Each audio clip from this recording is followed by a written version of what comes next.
नमस्कार सभी प्रिय विद्यार्थियों का साइकोलॉजी के इस लाइव बैच में दिल से स्वागत अभिनंदन। कैसे हैं आप सभी मित्र?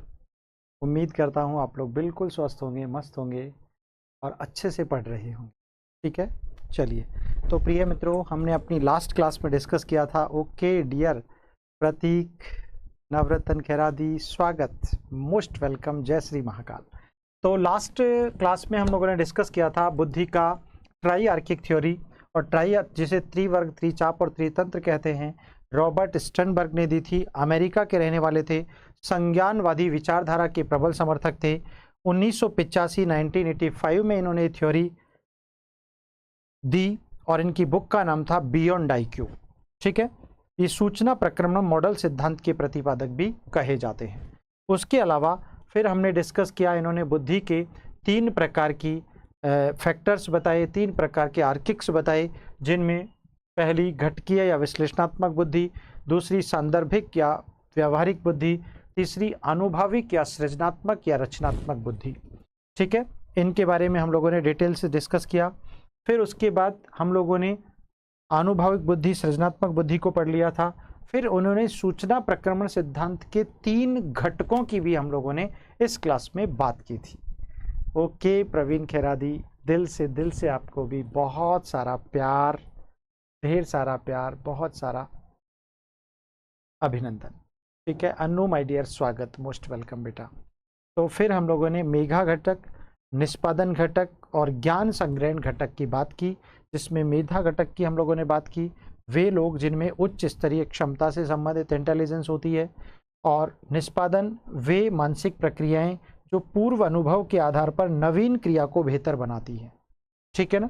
इसी प्रकार ज्ञान संग्रहण घटक में स्मृति, अनुभूतियां पूर्व ज्ञान द्वारा सीखा जाता है, उसको हम लोग ज्ञान संग्रहण, संग्रहण का मतलब ही इकट्ठा है, नॉलेज करना, प्राप्त करना। मणिकांत जी, स्वागत, मोस्ट वेलकम आपका। और आज की क्लास में हम लोग बेहतर थ्योरी पढ़ने वाले हैं। तो आज का टॉपिक हमारा क्या बनने वाला है, देख लीजिएगा। आज का टॉपिक सबसे खतरनाक, जबरदस्त, इंपॉर्टेंट, ऐसा कोई एग्जाम नहीं, चाहे वो आप कहीं से भी भारतवर्ष के किसी भी टीचर ग्रेड के एग्जाम में अपीयर हो रहे हों, ये प्रश्न यहां से पूछता है। तो आज इस थ्योरी को हम कंप्लीट करेंगे, जो कि सबसे बड़ी थ्योरी है। प्रेमलता जी, आपका दिल से स्वागत, अभिनंदन। कल थोड़ा सा तबीयत का मामला गड़बड़ रहा, इस कारण क्लास नहीं हो पाई, अदरवाइज ये हमारी क्लास रेगुलर होती है। प्लस दूसरी बात, हम लोगों ने आप सभी लाइव बैच के विद्यार्थियों के लिए एक छोटा सा तोहफा दिया, मतलब मेरी कंप्लीट बहुत सारी क्लासेस रिकॉर्डेड जो ऑलरेडी मैंने पढ़ाई हुई थी, उनको, जो मेरे ही द्वारा पढ़ाई हुई थी, उनको आपके लिए एक्स्ट्रा डाल दिया। ये लाइव बैच तो आपके कंप्लीट सिलेबस होने तक चलेगा, इसमें कहीं कोई किंतु परंतु नहीं है। बिल्कुल एमके जी, आपका भी स्वागत, आपका बिल्कुल स्वागत। तो सभी प्रिय विद्यार्थी हमारे साथ जुड़ चुके हैं और आज हम डिस्कस कर रहे हैं, आज का टॉपिक जो है वो वेरी इंटरेस्टिंग टॉपिक है, दैट इज बुद्धि का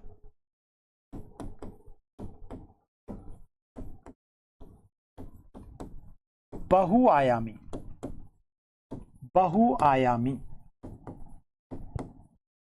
यानी कि मल्टी डायमेंशनल, बहुआयामी कह सकते हैं इसको, बहुबुद्धि भी कह सकते हैं बेटा, इसको बहुबुद्धि भी कह सकते हैं, या फिर इसी को आप multi dimensional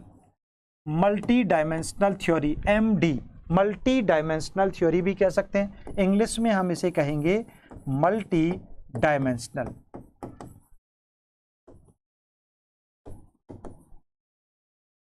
theory of intelligence सबसे ज्यादा इंटरेस्टिंग थ्योरी है ये, और 100% ऐसा कोई पेपर नहीं जहां से इस वाली थ्योरी से क्वेश्चन ना पूछा गया हो। ठीक है ना, बिल्कुल बिल्कुल। देखिए मित्रों, तो मल्टी डायमेंशनल थ्योरी की जब हम बात करते हैं तो इसमें एक अच्छी बात यहां पर आती है। सबसे पहला क्वेश्चन बनता है, इस सिद्धांत का प्रतिपादन, इसके फाउंडर कौन है, यानी प्रतिपादन किसने किया, या प्रतिपादक कौन है, या प्रवर्तक कौन है। मीनिंग एक ही है, तो नाम आता है हार्वर्ड गार्डनर का। अच्छा, एक और आपको ध्यान रखना है, एक बार ऐसा प्रश्न पूछा गया जिसमें डाला गया कि हार्वर्ड गार्डनर यानी जी गार्डनर और हार्वर्ड गार्डनर, एच गार्डनर, तो वहां पर जी गार्डनर और एच गार्डनर से प्रश्न बना दिया, बताओ बुद्धि का बहुआयामी सिद्धांत किसने प्रतिपादित किया था, multi dimensional theory of intelligence किसके द्वारा प्रवर्तित की गई थी। तो वहां पर जी गार्डनर और एच गार्डनर दे देता है, तो इसका सही अर्थ होता है हार्वर्ड गार्डनर।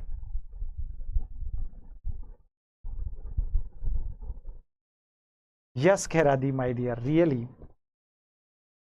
रियली बहुत अच्छे से आप पढ़ते हैं, अच्छा लगता है।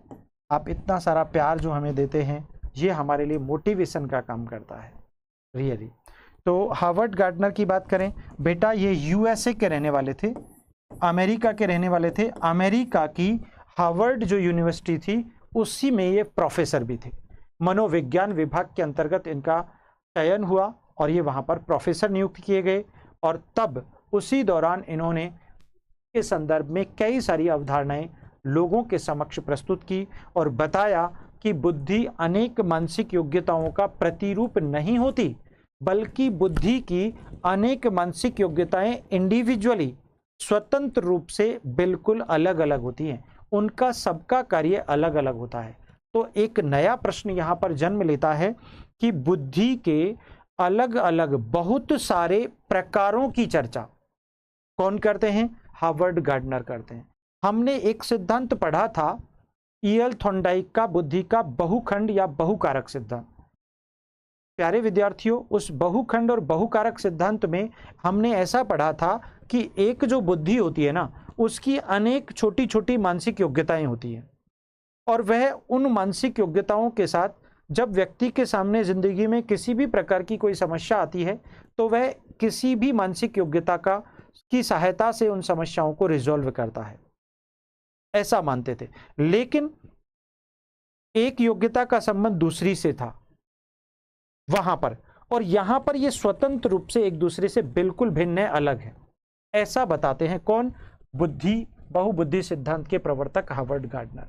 प्यारे बच्चों, इन्होंने 1983 में एक बुक लिखी, 1983 में सिद्धांत दिया था। समय अगर पूछे तो, अगर आपसे टाइम पूछे तो आप 1983 लिखेंगे। आपकी कुछ एनसीईआरटी की बुक्स में 1989 का समय भी मिलता है, कुछ बुक्स में, यानी एनसीईआरटी की स्टेट जो एनसीईआरटी की बुक है उसमें एक बुक में हमें 1989 डेट मिल जाती है,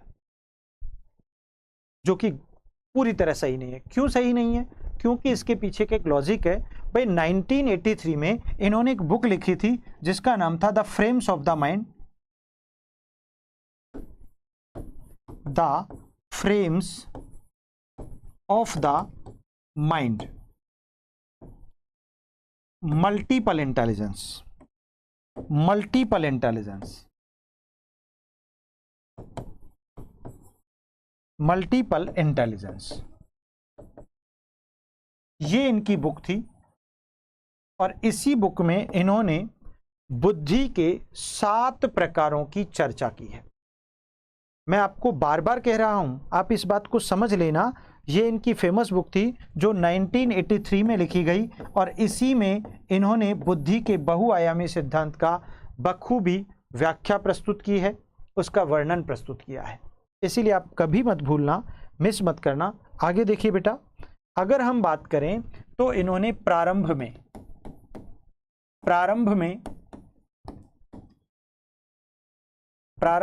और प्रारंभ में यानी 1983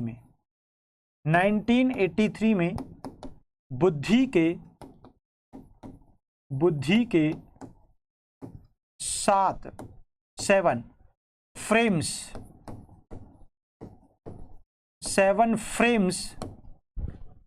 या प्रकारों की बात की है, या व्याख्या प्रस्तुत की है।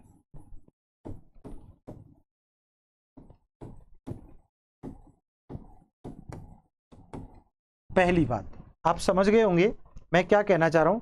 यहां पर मेरा जो एक प्रश्न आपसे पूछा जा रहा है या बन रहा है वो बन रहा है 7 फ्रेम्स और या फिर प्रकार। इट मीन्स एकमात्र साइकोलॉजिस्ट हैं, एकमात्र मनोविज्ञानी हैं जो बुद्धि के अलग अलग स्वतंत्र प्रकारों की वकालत करते हैं। किसकी एडवोकेसी कर रहे हैं भाई? बुद्धि एक, जो बुद्धि का एक फैक्टर है, एक प्रकार है, वो दूसरे से बिल्कुल भिन्न होता है, अलग होता है, स्वतंत्र होता है, कोई लेना देना नहीं।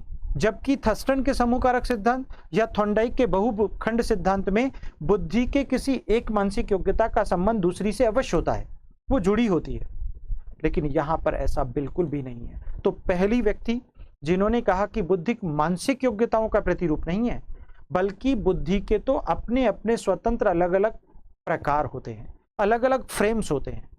अगर मान लो किसी व्यक्ति को, किसी बालक को कोई मानसिक क्षति हो जाए, कोई दुर्घटना उसके साथ घटित हो जाए, ये पूछा हुआ प्रश्न है जो मैं आपको सिखा रहा हूं, ठीक है ना? तो अगर मान लो उसको चोट लग जाए उसके सिर में, तो गार्डनर कहते हैं कि जिस हिस्से में चोट लगी है सिर्फ वही बुद्धि का प्रकार नष्ट होगा, बाकी बुद्धियों पर कोई प्रभाव नहीं पड़ेगा।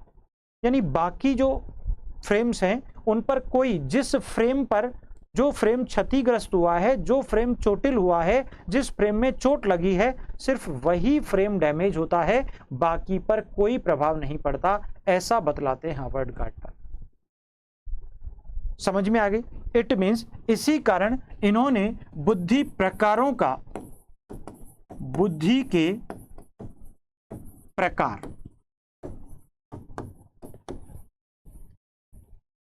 बताए, ठीक है ना? अब यहां पर हमने पढ़ लिया कि भाई प्रारंभ में यानी स्टार्टिंग में 1983 में कितने प्रकार थे बेटा? 7 प्रकार थे, ठीक है।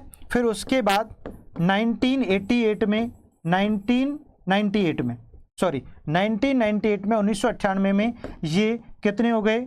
7 + 1 और बराबर 8 प्रकार हो गए। अब ये 8वां प्रकार 1998 में कौन सा जोड़ा बेटा? प्रकृतिवादी जोड़ दिया, नेचुरलिस्टिक, प्रकृतिवादी जोड़ दिया। कौन सी बुद्धि? प्रकृतिवादी बुद्धि। ये नवीन जोड़ दिया, कब? 1998 में। याद रखना, 7 तो अभी बताने वाला हूं, सभी 9 प्रकार 10 प्रकारों की हम बात करने वाले हैं। सो डोंट वरी, बिंदास हो जाओ, ठीक है ना? तो 1998 में कितने जोड़ दिया? 7 + 1 = 8 टाइप्स, 8 फ्रेम्स, और 8वां जो फ्रेम था दैट इज नेचुरलिस्टिक इंटेलिजेंस, प्रकृतिवादी बुद्धि। ओके गाइस, उसके बाद अब देखिएगा, उसके बाद हम एक और बात कर लें तो आप जानेंगे कि सन 2000 में कब? सन 2000 की बात कर रहे हैं, ठीक है? सबके आगे सन लिख दिया, ईस्वी सन। सन 2000 में यहां पर 8 + 1 = 9 फ्रेम्स या प्रकार हो गए, और जो नवा प्रकार था दैट इज एग्जिस्टेंशियल, अस्तित्ववादी बुद्धि, अस्तित्ववादी बुद्धि हो गया। बात समझ में आ गई क्या यहां तक? मुझे लगता है सबको समझ में आ गई होगी, ठीक है।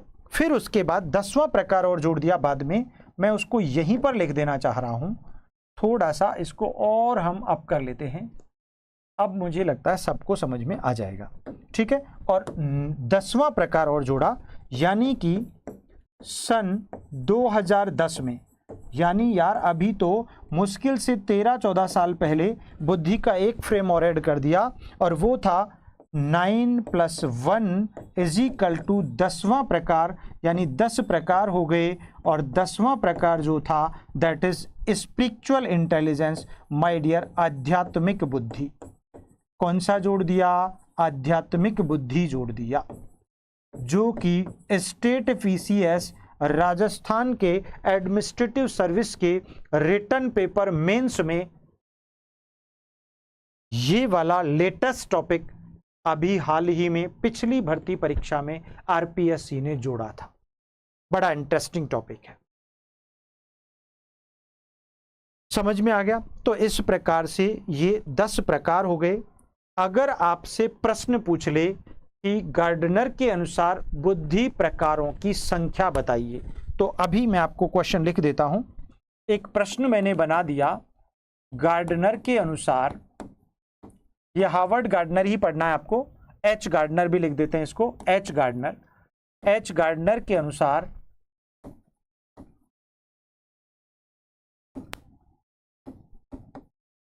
बुद्धि के प्रकार कितने हैं। अगर ऐसा सिंपल क्वेश्चन पूछ ले और विकल्प में आपको दिए हों, विकल्प में दिया हो 7, बी में दिया हो 8, सी में दिया हो 9 और डी में दिया हो 10, तो आपका उत्तर ऐसे कॉमन प्रश्न के लिए निश्चित तौर पर 7 और 8 में से होगा, क्योंकि एनसीईआरटी इसी को फॉलो कर रही है। अभी तक आंसर बी मान रही है, 8 आंसर माना जा रहा है, जो कि सही भी है। लेकिन प्रश्न बन जाए वर्तमान में कितने हैं, वर्तमान में कितने प्रकार हैं, तो फिर कितने प्रकार हैं, तो फिर आपका उत्तर 10 हो जाएगा। ठीक है, सो डोंट बी कंफ्यूज्ड। आपको बहुत सारी बुक्स 9 ही प्रकार बताएगी, लेकिन वास्तविकता है 2010 में इसको लेटेस्ट, इसका प्रमाण इसलिए वाजिब बन जाता है क्योंकि Rajasthan RPSC state PCS state administrative service RAS में मेंस के पेपर में जो बिहेवियर टॉपिक है 20 मार्क्स का, वहां पर बुद्धि का पहला टॉपिक है, उसमें स्पिरिचुअल इंटेलिजेंस को जोड़ दिया। इसका मतलब ये प्रमाणिक हो जाता है, ये सिद्ध हो जाता है कि ऐसा ही है, यानी 10 प्रकार हो जाते हैं सिद्ध। लेकिन अगर पहले वाले प्रश्न में ऐसा हो जाए बेटा कि आपको 8 विकल्प ही ना दे, तो फिर आपको उत्तर 7 करना पड़ेगा। क्या करना पड़ेगा बेटा, 7 करना पड़ेगा, यानी ए करना पड़ जाएगा। अगर 8 विकल्प में नहीं दे और सीधा बुद्धि के प्रकार पूछ ले, तो आपको फिर 7 पर जाना पड़ेगा। 7 को सबसे ज्यादा प्राथमिकता पर रखेंगे। अगर 7 और 8 दोनों दे दिए तो फिर 8 को पहले चुनेंगे, और अगर 8 नहीं दिया, बाकी डिजिट्स दिए हुए हैं 7, 9, 10, तो फिर 7 को उत्तर करके आना है। इसलिए बिल्कुल गलती मत करना, मैंने पूरा खुलकर आपको समझा दिया है। क्लियर है? पूनम, विष्णु, अनामिका, मिक्की, एमके, प्रेमलता, मणिकांत, अनु, प्रतीक, शाबाश, समझ में आ गई बात। चलिए अब आगे बढ़ जाते हैं अपन। तो ये यहां पर प्रश्न क्लियर हो गया। अब आता है आपके 7 प्रकार। अब 7 प्रकार कौन कौन से हैं उनको पढ़ लेते हैं। 7 प्रकार, जिसमें सबसे पहला प्रकार है आपका नंबर 1, भाषाई या वाक या शाब्दिक बुद्धि, verbal intelligence, linguistic intelligence, linguistic,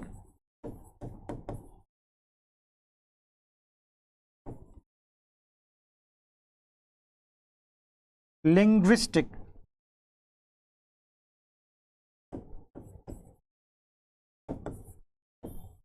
intelligence, ठीक है, या वर्बल इंटेलिजेंस भी कहते हैं इसको।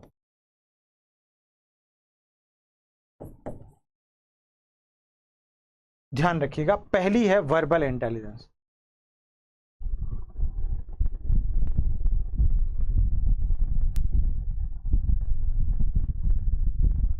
अच्छा, पूनम नेहा की क्लास नहीं आ रही है, ओके,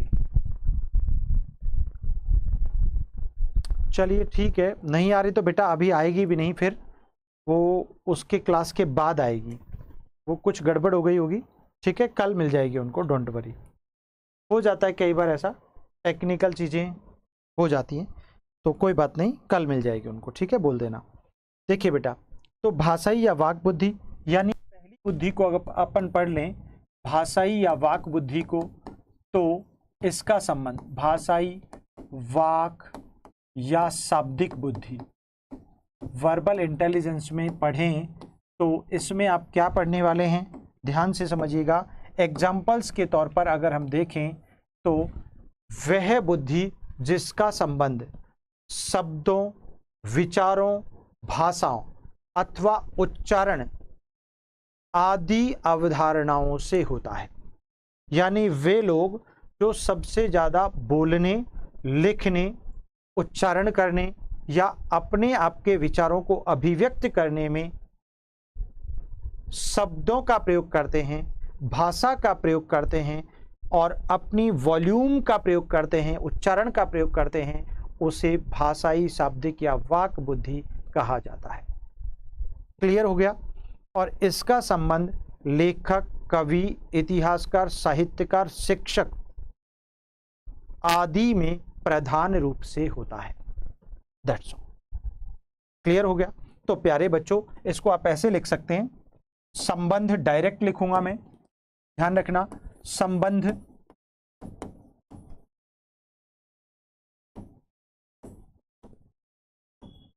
संबंध, उच्चारण, वर्तनी, अभिव्यक्ति,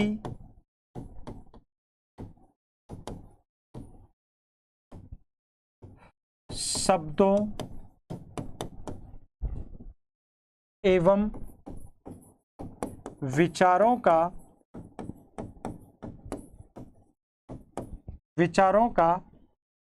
प्रदर्शन में आपको उस बुद्धि की जरूरत पड़ेगी। निश्चित तौर पर शाब्दिक या भाषाई या वाक बुद्धि की आवश्यकता पड़ेगी। और इस बुद्धि की प्रधानता किन किन लोगों में होती है, जैसे लेखक सबसे ज्यादा काम आती है इसको, शब्दों का खेल है सारा ही लेखक के पास, ठीक है ना। कवि, जहां न पहुंचे रवि वहां पहुंचे कवि, इतनी कल्पनाशीलता, इतनी यहां पर भाषाई अभिव्यक्ति, वैचारिक दृष्टिकोण भरा पड़ा होता है उनकी कविताओं में। कवि, इतिहासकार, एक हिस्ट्री, इतिहासकार जो होता है ना, इतिहासकार भी क्या करता है, इतिहास को लिखित और अभिव्यक्त करता है तथ्यों के आधार पर, एविडेंसेस के आधार पर, भूतकालीन घटनाओं के आधार पर। साहित्यकार, एक लिटरेचर लिखने वाला साहित्यकार जो होता है, साहित्यकार, उसका संबंध भी निश्चित तौर पर शब्दों, वर्णों, विचारों, भाषा, बोलचाल आदि की अभिव्यक्ति और प्रदर्शन से होता है। इस कारण साहित्यकार में भी निश्चित तौर पर आपकी भाषाई, वाक या शाब्दिक बुद्धि होती है गार्डनर के अनुसार, ठीक है। और उसके बाद आता है आपका शिक्षक। शिक्षक का कार्य भी निश्चित तौर पर आज अपनी अभिव्यक्ति, वैचारिक दृष्टिकोण, भाषा और उच्चारण आदि से विशेष रूप से होता है। आज मैं इतनी देर से कंटिन्यू लगातार बोले जा रहा हूं, तो अपने कौन से कॉम्पिटेंस का यूज कर रहा हूं, कौन से इंटेलिजेंस का यूज कर रहा हूं, that is verbal intelligence, that is linguistic intelligence, that is linguistic competence according to Harvard Gardner. So ये पहला प्रकार हो गया। क्लियर है सभी को, एग्जाम्पल लिख लिया, मीनिंग समझ लिया। नंबर 2, दूसरे पर आते हैं। नंबर 2 है आपका अंकिक या तार्किक। अंकिक या तार्किक, मैथमेटिकल एंड लॉजिकल।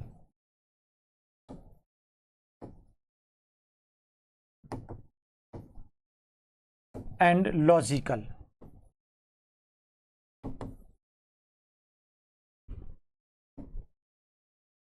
संबंध किससे हो गया,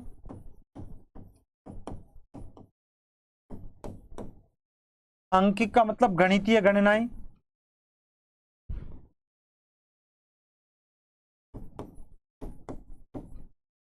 गणितीय गणनाओं से संबंध हो गया, तथा तार्किक का मतलब तथ्य, निष्कर्ष, निर्णय आदि से संबंधित बुद्धि, आदि से संबंधित जो इंटेलिजेंस होगा, कॉम्पिटेंस होगा। अब ये किस किस में होती है बेटा? सीधा सीधा सा एग्जाम्पल है भाई, आंकिक बुद्धि का संबंध गणितज्ञ से हो जाएगा और तार्किक बुद्धि का संबंध वैज्ञानिक से हो जाएगा, सबसे ज्यादा प्रधान रूप से गणितज्ञ और वैज्ञानिक। That's clear? मिक्की, इससे रिलेटेड क्वेश्चंस करा दीजिए। क्वेश्चन तो कुछ छूटा ही नहीं बेटा। चलो ठीक है, मैं करवा भी दूंगा, आप बिल्कुल भी चिंता ना करें। बहुत इतराती रहती है, पता नहीं इतना कंफ्यूजन क्यों। बिंदास मस्ती के साथ पढ़ो माय डियर, आराम से सब कुछ समझ में आएगा आपको, डोंट वरी, ठीक है ना। तो एग्जाम्पल गणितज्ञ, मैथमेटिशियन और वैज्ञानिक। आपसे पूछ ले, सीधा प्रश्न उठाकर पूछेगा, गार्डनर के अनुसार गणितीय बुद्धि का संबंध किस, तो आप सीधा कह दीजिएगा आंकिक बुद्धि से। गार्डनर के अनुसार विज्ञान संबंधी खोजें, विज्ञान संबंधी खोजें, अनुसंधान का संबंध किस प्रकार की बुद्धि या फ्रेम से होगा, तो आप कह देंगे with in second that is तार्किक, लॉजिकल, ठीक है ना, निश्चित तौर पर। चलिए, ये हो गया क्लियर आपका। फिर आते हैं तीसरी प्रकार पर। तीसरा प्रकार, आपको सब कुछ नहीं जो समझ में आए वो बताओ मुझे अच्छे से, फिर तो मैं हूं और आपका कंटेंट है। रही बात प्रश्नों की, तो प्रश्न तो इजाद आपके मस्तिष्क में बनने चाहिए, खुद के मस्तिष्क में बनाओ प्रश्नों को। जब कंसेप्ट समझ में आ गया तो फिर प्रश्नों की क्या औकात जो आपसे सॉल्व ना हो, रिजोल्व ना हो, नॉट पॉसिबल। तीसरी बुद्धि, तीसरी बुद्धि है बेटा संगीतात्मक बुद्धि, म्यूजिकल इंटेलिजेंस। संगीतात्मक बुद्धि, एक प्रश्न पूछा था पिछली बार एस्टेट में। क्या पूछा था भाई? प्रश्न ये था कि निम्न में से गार्डनर के अनुसार कौन सी बुद्धि नहीं है? Musical intelligence. म्यूजिकल इंटेलिजेंस कौन सी नहीं है? तो राजनीतिक बुद्धि नहीं है, धार्मिक बुद्धि नहीं है। समझ में आ गया? क्लियर हो गया? बस और कुछ भी नहीं है, ठीक है। तो देखो, संगीतात्मक बुद्धि, इसका संबंध किससे होता है भाई? प्रश्न को तो पढ़ लो ध्यान से, जिंदगी में गड़बड़ होगी नहीं। कंसेप्ट खोपड़ी में सेट हो गया तो क्या गलती, गलती की संभावनाएं खत्म। संबंध देख लो पहले, किससे रिलेट करती है? तो संगीत, गायन, वादन आदि।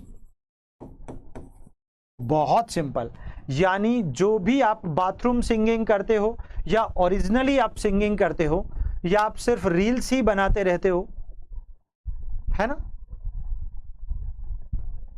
या फिर वो क्या बोलते हैं, वो आजकल मीडिया का जो आप यूज करते हो, मुझे खुद को दिमाग में नहीं आ रहा, वो क्या बनाते हो ना आप अपनी, जिसमें धुन किसी और की होती है, गाने किसी और के होते हैं, और आप जेस्चर्स आपके दिखाई देते हैं। सचमुच ऐसा लगता है कि कोई हीरोइन, कोई स्वर्ग से कोई अप्सरा आ गई है ना, या स्वर्ग से कोई अप्सरा आ गया है, जो भी है एटसेट्रा। समझ गए ना? ठीक है, तो देखिए, तो संबंध संगीत, गायन, वादन से होगा। तो फिर एग्जाम्पल क्या बने बेटा इसके? एग्जाम्पल्स, एग्जाम्पल्स देखिएगा, गीतकार, गायक, वादक। अब वादक में सारे आ जाएंगे, हारमोनियम वादक, ढोलक वादक, पियानो वादक, एवरीथिंग, सारे, ठीक है ना। हारमोनियम वादक,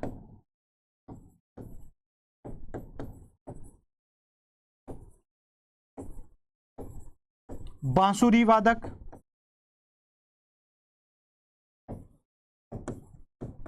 आदि। खत्म।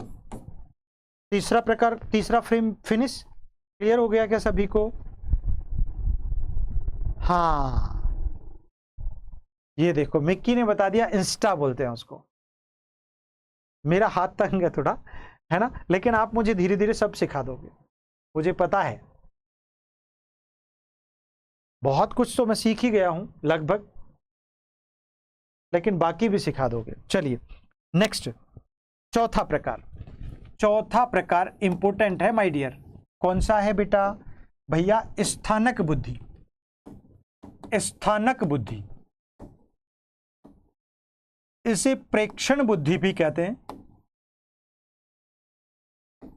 इसी को दैसिक बुद्धि भी कहते हैं,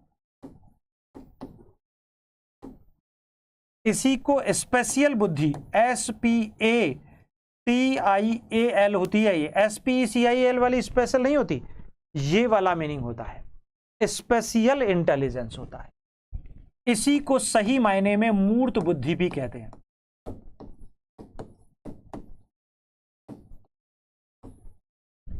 मूर्त बुद्धि लास्ट में समझाने के लिए लिख दिया।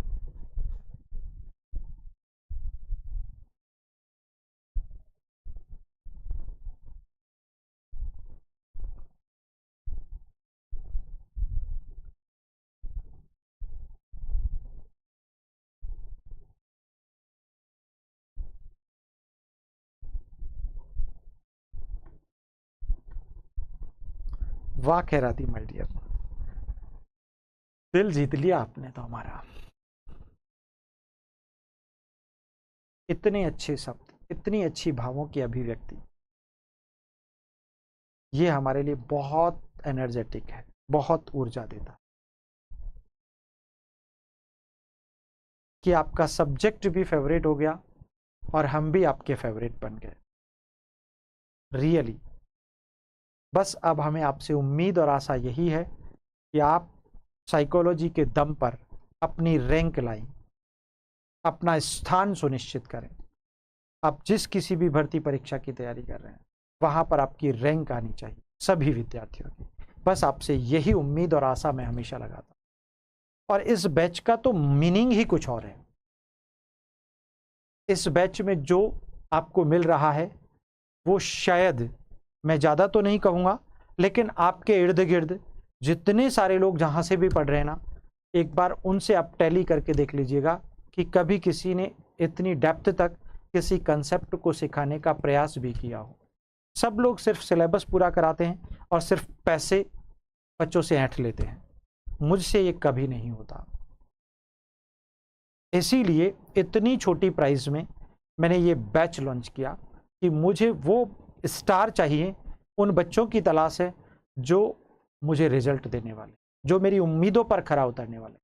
इसीलिए मैं हमेशा अपने बच्चों से कहता रहता हूँ कि आप उन बच्चों तक भी ये मैसेज पहुँचाओ, क्लास को इतना शेयर करो, इतना लोगों तक पहुँचाओ कि बहुत सारे बच्चे जो वाकई जिनको ज़रूरत है साइकोलॉजी के इस प्रकार के अच्छे बैच की, साथ में 50 टेस्ट पेपर्स विद कंप्लीट, ये जो मैं नोट्स आपको दे रहा हूँ, बोर्ड वाले नोट्स, इनकी एक अलग ही इम्पोर्टेंस है, एक अलग ही जीवटता है।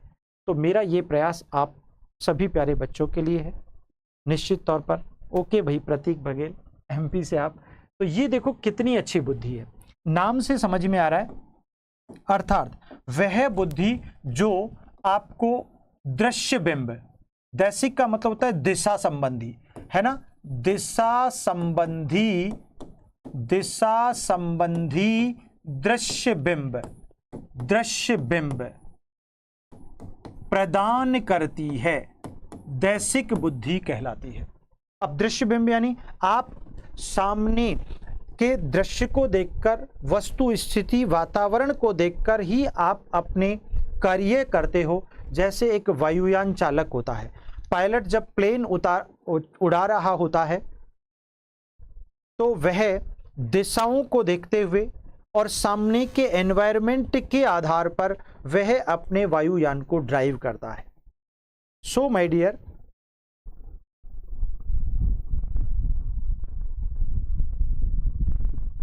ओहो, प्रतीक भैया कह रहे हैं साइकोलॉजी में मेरे सबसे अच्छे नंबर आ रहे हैं। आपकी पढ़ाने की तकनीक इतनी अच्छी है। मध्य प्रदेश से आप बिलोंग करते हैं, बहुत बहुत दिल से स्वागत माय डियर आपका। बस आप यूं ही उन्नति करते रहें, ईश्वर से मेरी यही प्रार्थना है। मेरे सभी प्रिय विद्यार्थी निरंतर अपने लक्ष्य की तरफ बढ़ते रहें और निश्चित रूप से इस बार लक्ष्य को हासिल करें तो मैं बहुत खुश हूँ, बहुत अद्भुत। चलिए, तो दिशा संबंधी दृश्य बिंब, तो ये वर्ड आपको जहां दिख जाए ना, दृश्य बिंब, ये शब्द जहां दिख जाए समझ जाना हार्वर्ड गार्डनर की प्रेक्षण, हार्वर्ड गार्डनर की स्थानक, हार्वर्ड गार्डनर की दैसिक या हार्वर्ड गार्डनर की स्पेशियल बुद्धि की बात हो रही है। आप सेट कर लेना खोपड़ी में। यानी मूर्त का मतलब जो सामने है, सामने की स्थिति, परिस्थिति, वातावरण, घटना, वस्तु, व्यक्ति के आधार पर जब आपकी बुद्धि, जब आपका इंटेलिजेंस कार्य करता है, उसे हार्वर्ड गार्डनर दैसिक, स्थानक या स्पेशल इंटेलिजेंस के नाम से पुकारते और जानते हैं। भैया होती किसमें है तो देख लो, किसमें होगी बेटा। देखो प्यारे बच्चों, एग्जाम्पल के तौर पर आप ले सकते हैं चालक यानी ड्राइवर, यानी इंजीनियर, ठीक है ना, चालक, इंजीनियर, खिलाड़ी, सॉरी खिलाड़ी में अभी मत लो, ठीक है ना, चालक, इंजीनियर, मैकेनिक, कारीगर, मूर्तिकार,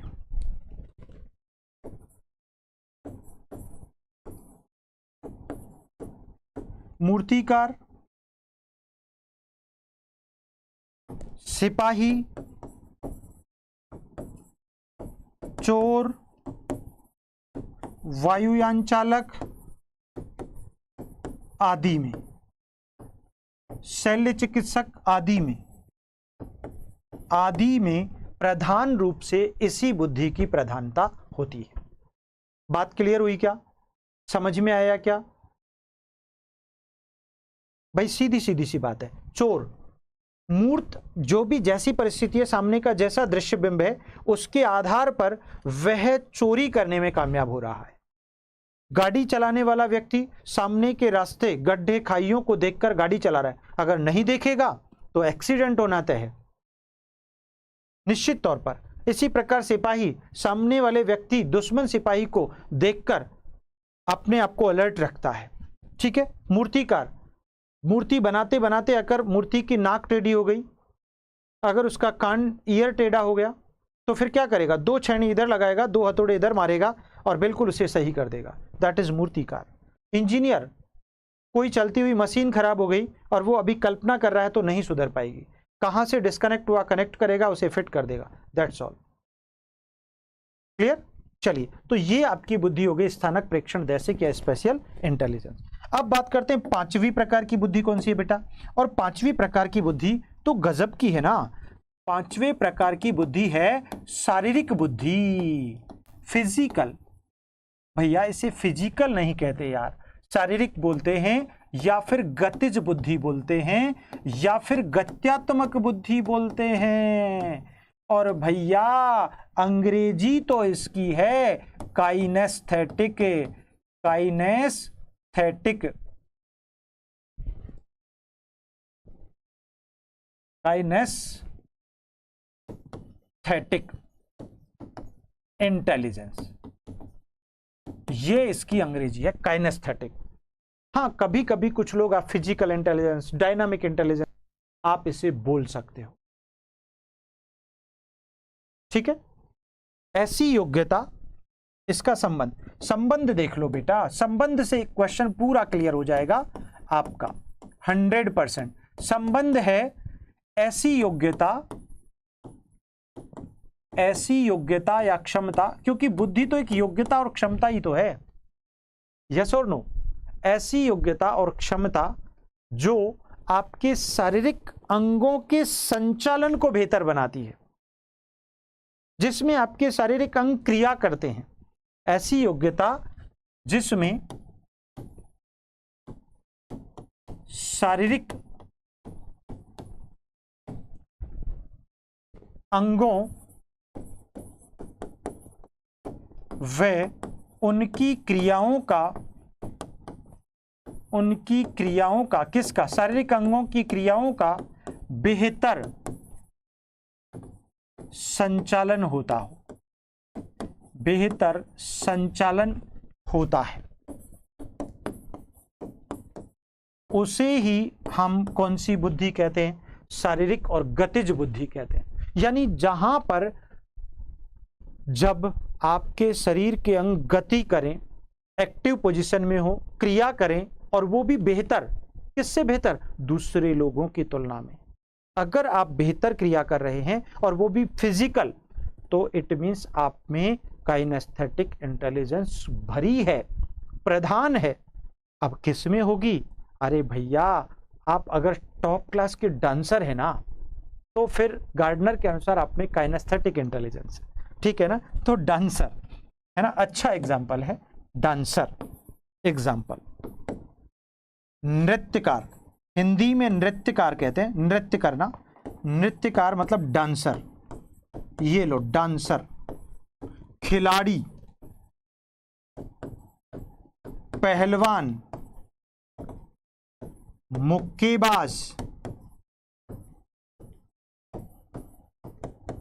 धावक, रनर, ठीक है ना, धावक।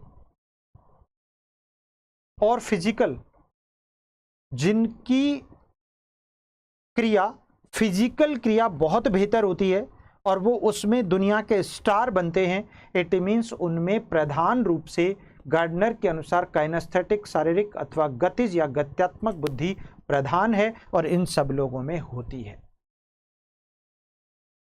आप देख लीजिएगा, खिलाड़ी अगर उसकी शारीरिक क्रियाएं सबसे बेहतर नहीं होंगी तो वो टॉप क्लास का खिलाड़ी कैसे हो सकता है, नहीं हो सकता। पहलवान, अरे भाई पहलवानी और घूसा मारने की ताकत नहीं है ना, तो फिर टॉप क्लास का पहलवान नहीं है वो, राइट। इसी प्रकार अगर वो फिजिकली रन करने की, उसकी पैरों में, उसकी टांगों में कैपेसिटी नहीं है, तो वो सुपर क्लास का धावक कैसे हो सकता है। और अगर है तो फिर कौन सी बुद्धि प्रधान है, काइनेस्थेटिक। आई थिंक बिल्कुल क्लियर हो गया होगा। चलिए अगली बात कर लेते हैं, बहुत बड़ा सिद्धांत है लेकिन इंटरेस्टिंग है। 6 नंबर की बात कर लेते हैं, और ये आ गया सुपर क्लास। अंतः वैयक्तिक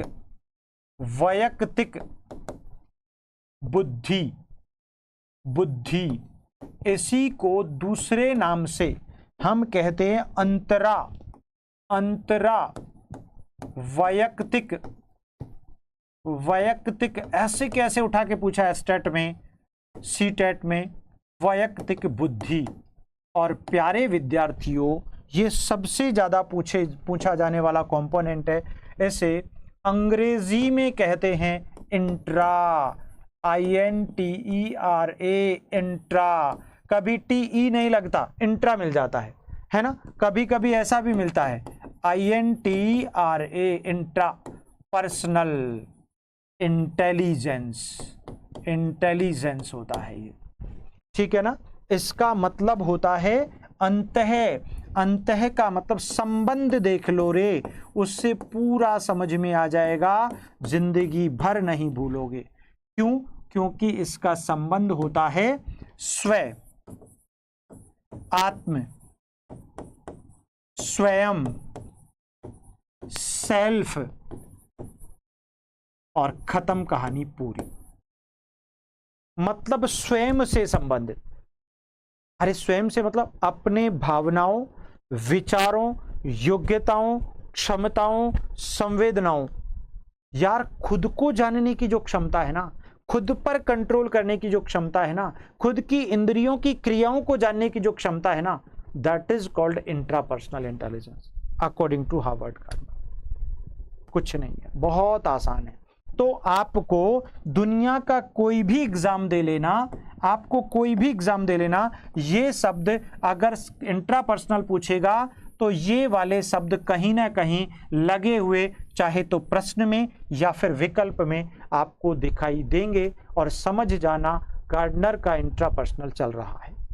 इसीलिए इनमें कौन सी क्षमता होती है? एग्जाम्पल पढ़ लो। आत्मविश्लेषक, जो अपने आप का विश्लेषण करते हैं, सेल्फ एनालिटिकर विश्लेषक, दार्शनिक, चिंतक, विचारक, अपने आप में डूबे रहते हैं जो लोग, है ना, एकांत प्रिय, जिनको अकेला रहना पसंद है, जो स्वलीन होते हैं, जिनका संबंध सिर्फ स्वयं से होता है। मैं क्या हूं, मैं कौन हूं, मैं कहां हूं, मैं क्या कर रहा हूं, मुझे क्या करना चाहिए, मुझे ये करना है, मैं सब कुछ जहां पर है, सेल्फ जहां पर है, इंट्रापर्सनल है। अरे अपनी भावनाओं, अपनी संवेदनाओं, अपनी योग्यताओं, अपनी क्षमताओं, अपनी कलाओं को पहचानने की क्षमता, अगर आप में ये नहीं है ना, तो बहुत बड़ी मिस्टेक कर रहे हो आप। मुझे तो पता है आपके बारे में कि आप बहुत प्रतिभाशाली हैं, आप कुछ भी कर सकते हैं, ये तो आपको छोटा सा टारगेट है। अरे भाई, ईश्वर ने सोच समझ के, वो बुद्धू थोड़ी है जो आपको और हमको बनाता, और वो भी मानव योनि में। क्यों एक मिट्टी का कीड़ा नहीं बना दिया हमको? खाता पीता वो भी है, पड़ा रहता है, लेकिन आपको इसलिए नहीं, क्योंकि आप में प्रतिभा है, आप में क्षमताएं हैं, आप में कलाएं हैं। अरे उनको पहचानो, स्वयं को जानो, आप सब कुछ कर सकते हो। ये तो छोटा सा एग्जाम मात्र है।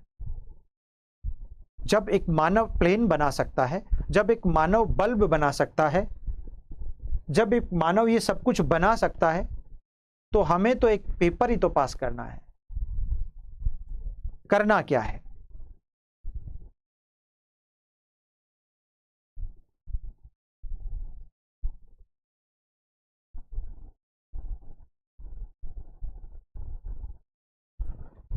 Thanks a lot my dear Praveen Kheradi, दिल से आपका स्वागत। तो आत्मविश्लेषक, दार्शनिक, चिंतक, विचारक और वैज्ञानिक भी आ जाएगा। अब आप कहेंगे सर ये वैज्ञानिक तो आपने तार्किक में रखा था ना। अरे वहां तो मुख्य रूप से आएगा ही आएगा, लेकिन यहां भी आ सकता है, यहां भी आ सकता है। सो डोंट बी कंफ्यूज्ड, कभी कंफ्यूजन नहीं होना। क्लियर? चलिए आगे बढ़ जाते हैं। अगला देखो, हाँ नेक्स्ट देखो, छठा, सॉरी सातवां है ना,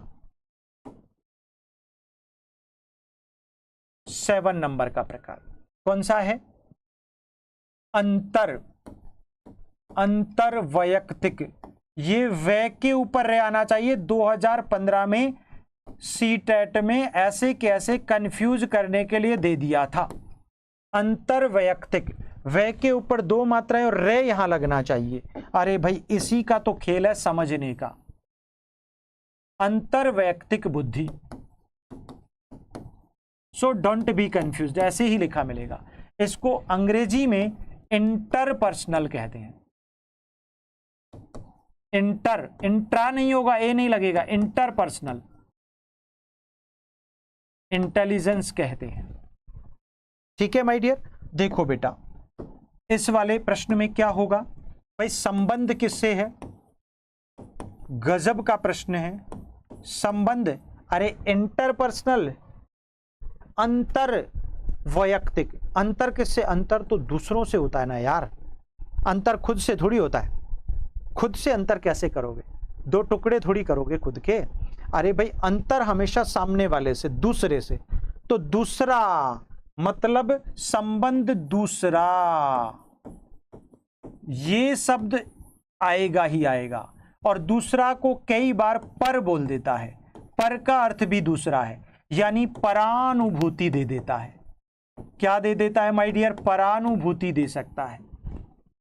ठीक है ना? तो दूसरा, दूसरों से संबंध, यानी दूसरों के भावों, योग्यताओं, क्षमताओं, उसके व्यक्तित्व, विचारों आदि को समझने की योग्यता और क्षमता अंतर्वैयक्तिक बुद्धि कहलाती है। That's all.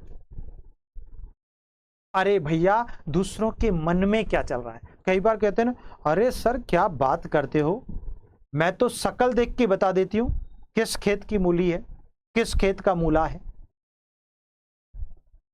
किस रास्ते पर जाएगा, पूत के पैर पालने में दिख जाते हैं। ये कहावत चरितार्थ होती है यहां पर। अरे सर मैं तो आंखों के इशारों से पहचान जाता हूं। क्या गजब का अंतर्यामी हो आप। ऐसा नहीं है। अरे भाई, वे लोग जो दूसरों के मनोभावों को जान ले, है ना। तो इसीलिए एग्जाम्पल के तौर पर आप पढ़ेंगे क्या, भैया देखो बेटा, मैं जो जितने सारे एग्जाम्पल, जो कहानियां, जो किस्से, जो थीम सुना रहा हूं ना, वो आपको सुनना है 2-4 बार, जिंदगी में नहीं भूलोगे। कोई हिला हिला के, खोपड़ी हिला हिला के निकालेगा ना तो नहीं निकलेगा। और साइकोलॉजी धमाकेदार पढ़ाओगे, क्योंकि मेरे बहुत सारे विद्यार्थी खूब पढ़ा रहे हैं धुआंधार, बीएड कॉलेजेस में जाकर दबा के बढ़िया पैसा कमाते हैं, उनका मामला खर्चा पानी बढ़िया चल जाता है, ठीक है। तो ऐसा ही आप कर सकते हो। तो एग्जाम्पल के तौर पर देखो, मनोवैज्ञानिक, जो दूसरों के मन की बात को जान ले, मनोवैज्ञानिक कहलाता है। कौन कहलाता है? मनोवैज्ञानिक। उसके बाद नेता, राजनीतिक नेता,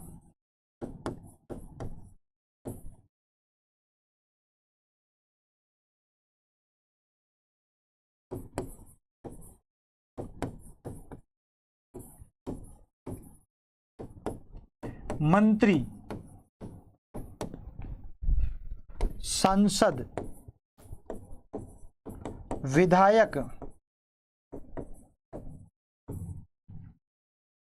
मंत्री, सांसद, विधायक, सामाजिक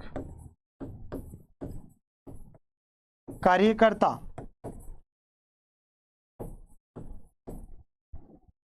आदि, समाज सुधारक, समाज सेवी, जिनका संबंध दूसरों से यानी समाज से होता है।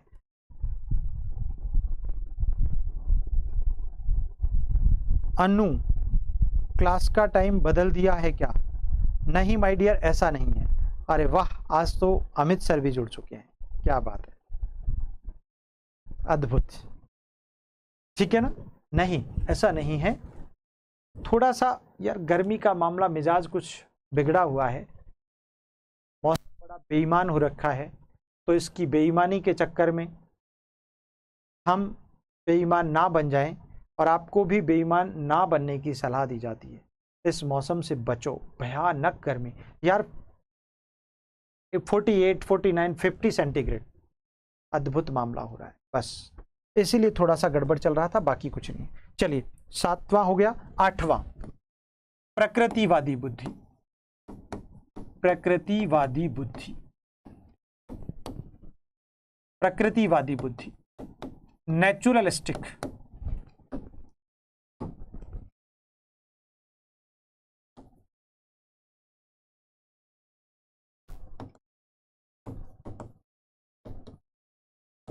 इंटेलिजेंस, ठीक है ना। प्रकृतिवादी बुद्धि, संबंध किससे होगा माय डियर? संबंध, रिलेशन,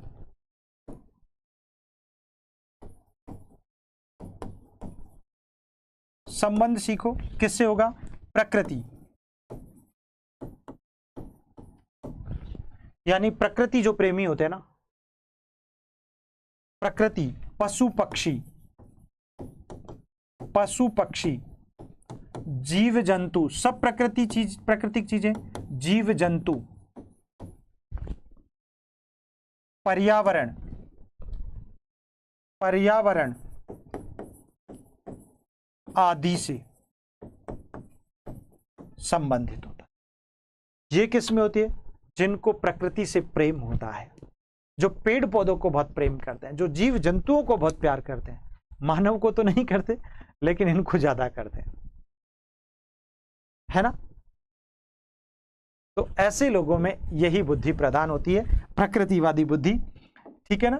तो एग्जाम्पल के तौर पर, अच्छा प्रश्न, पर्यटक यानी टूरिस्ट, पर्यटक, टूरिस्ट, किसान, किसान, उसके अतिरिक्त, किसान के अतिरिक्त जीव विज्ञानी या प्राणी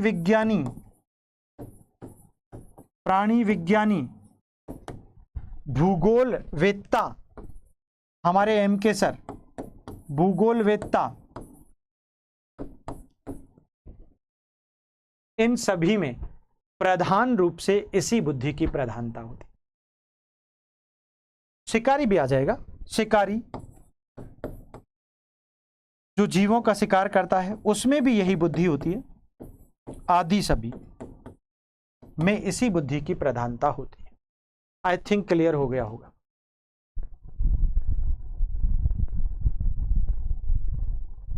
हाँ, मिक्की को देखो, हाथी घोड़ा पालकी और जय कन्हैया लाल। बच्चों को पशुओं से स्वाभाविक प्रेम होता है। जब भी वो मार्केट में जाते हैं, शॉपिंग करने के लिए जाते हैं, तो पशुओं के खिलौने खरीद कर लाते हैं, क्योंकि स्वभाव में होता है। ठीक है ना, स्वभाव में होता है। इसलिए मेरे प्रिय विद्यार्थियों, बड़ा अच्छा लगता है आपका ये प्यार हमेशा बस यूं ही बना रहे, और निश्चित तौर पर एक सेकंड,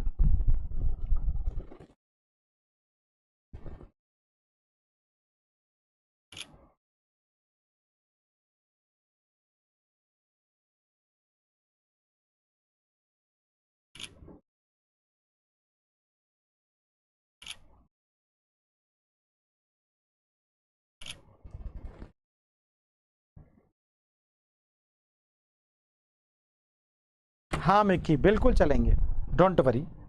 चलिए देखो माय डियर, हाँ अब लास्ट और 9th प्रकार पढ़ रहे हैं। देखो 10वां प्रकार तो सिलेबस में है नहीं, आध्यात्मिक के बारे में हम लोग वैसे बात कर लेंगे, जान लेंगे, ठीक है। अब 9वां प्रकार है अस्तित्ववादी बुद्धि।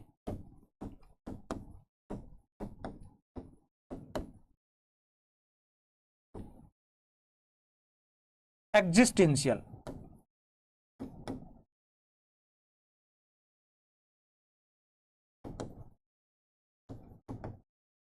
एग्जिस्टेंशियल बुद्धि।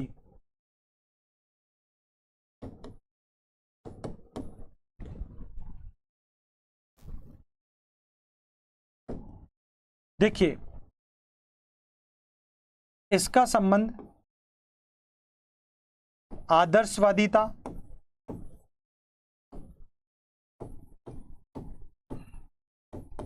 नैतिकता, परोपकारिता,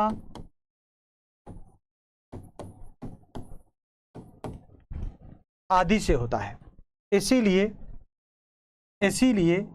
प्रधान रूप से इसका संबंध आदर्शवादिता, नैतिकता, परोपकारिता है ना। तो ऐसे वे लोग जो एग्जाम्पल के तौर पर हम पढ़ें, जो धर्म, नीति, सत्यता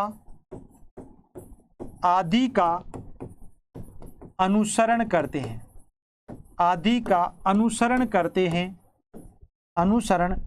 हैं, उनमें यही बुद्धि होती है, सिंपल तौर पर। हाँ, लेकिन 10वीं बुद्धि का प्रकार पढ़ेंगे, आध्यात्मिक बुद्धि।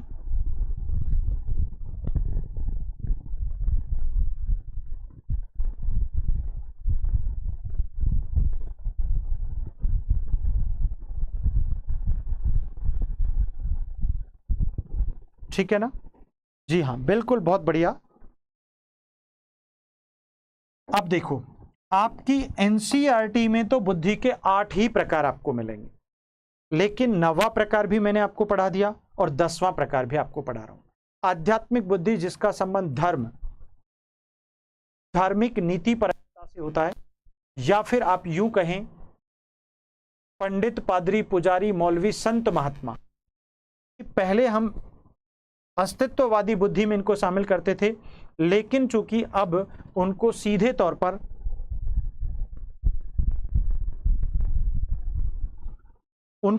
तौर पर हम लोग किस में डाल देते हैं, आध्यात्मिक स्पिरिचुअल इंटेलिजेंस में। Spiritual intelligence, thank you so much Mikki my dear कह रही है आपके जैसा कोई नहीं पढ़ाता। Really sir, you are the specific.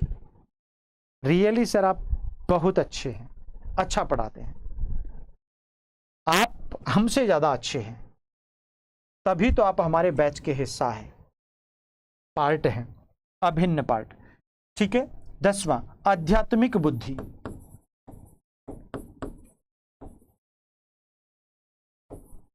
देखिए माय डियर, आध्यात्मिक बुद्धि यानी spiritual intelligence.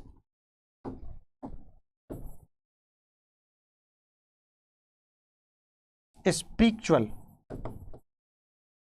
Intelligence, spiritual intelligence, धर्म संबंध, धार्मिक परंपराएं। संबंध हो गया आपका धार्मिक परंपराएं, लेकिन ये धार्मिक परंपराएं वो नहीं, धार्मिक अवधारणाएं जो आपको नीति का पाठ पढ़ाती हैं, जो आपके संबंधों में सहानुभूति प्रेम का संचार करती है। ऐसी वह बुद्धि जो आप समन्वय स्थापित करने के गुण को विकसित करती है, वह बुद्धि आध्यात्मिक बुद्धि है। जो धार्मिक सहिष्णुता को विकसित करती है, वह बुद्धि आध्यात्मिक बुद्धि है। समझ में आ गया? तो पंडित, पादरी, पुजारी, मौलवी, संत, महात्मा इस शामिल हो जाएंगे। ठीक है। जब हम एक अलग लेवल पे पढ़ते हैं तो इसका मीनिंग बिल्कुल बदल जाता है। वहां पर इसका संबंध उन नैतिक पराकाष्ठाओं से लिया जाता है जो एक सामाजिक सहिष्णुता को जन्म देता है, जो समाज में नेतृत्व क्षमता को प्रदर्शित करता है, जो समाज में प्रेम सहयोग के भाव का संचार करता है। उस बुद्धि को हम लोग आध्यात्मिक बुद्धि की श्रेणी में रखते हैं। क्लियर हो गया? तो मुझे उम्मीद है मेरे सभी प्रिय विद्यार्थियों को आज की ये क्लास जरूर पसंद आई होगी, और अगर आई तो निश्चित तौर पर चैट बॉक्स में अपना कमेंट, अपने विचारों की अभिव्यक्ति, अपने भावों की अभिव्यक्ति जरूर लिख दें। निश्चित तौर पर आपका बहुत बहुत आभार, शुक्रिया, धन्यवाद। जय हिंद, जय भारत। क्योंकि अगला सिद्धांत, अगली थ्योरी, अगला कॉन्सेप्ट हम लोग अपनी कल क्लास में पढ़ेंगे, डिस्कस करेंगे। आपके पास, मुझे उम्मीद है सभी के पास क्लास नोटिफिकेशन सूचना आपके पास पहुंच रही होगी प्रॉपर। तो और नहीं पहुंच रही है किसी के पास तो आप मुझे ज़रूर बता दें, पर्सनली भी बता दें।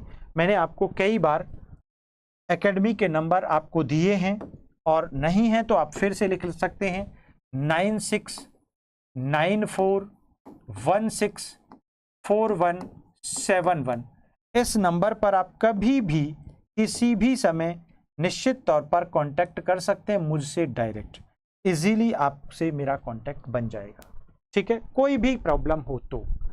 चलिए, तो आज के लिए इतना ही। धन्यवाद। Good night.